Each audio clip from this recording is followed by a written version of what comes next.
السلام علیکم ورحمۃ اللہ وبرکاتہ۔ حدیث رسول صلی اللہ تبارک و تعالی علیہ وآلہ وسلم کی تلاوت کی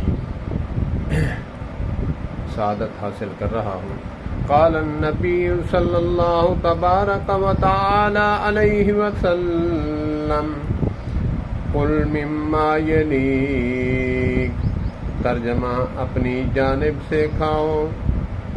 علماء فرماتے ہیں کہ جب 3 بندے ہوں یا پھر 2 بھی ہوں تو کھانا ہے، اگر لقمہ توڑنا ہے تو بھی اپنی طرف سے توڑے، اور اگر سالن میں سے کھائے تو بھی اپنی جانب سے کھائے۔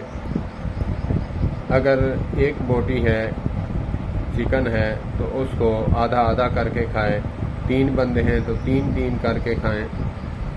تو اس پر وعید بھی ہے اور فضیلت بھی ہے کہ آقا کریم علیہ الصلوۃ والسلام نے فرمایا قل مما یلیکو، اپنی جانب سے کھاؤ۔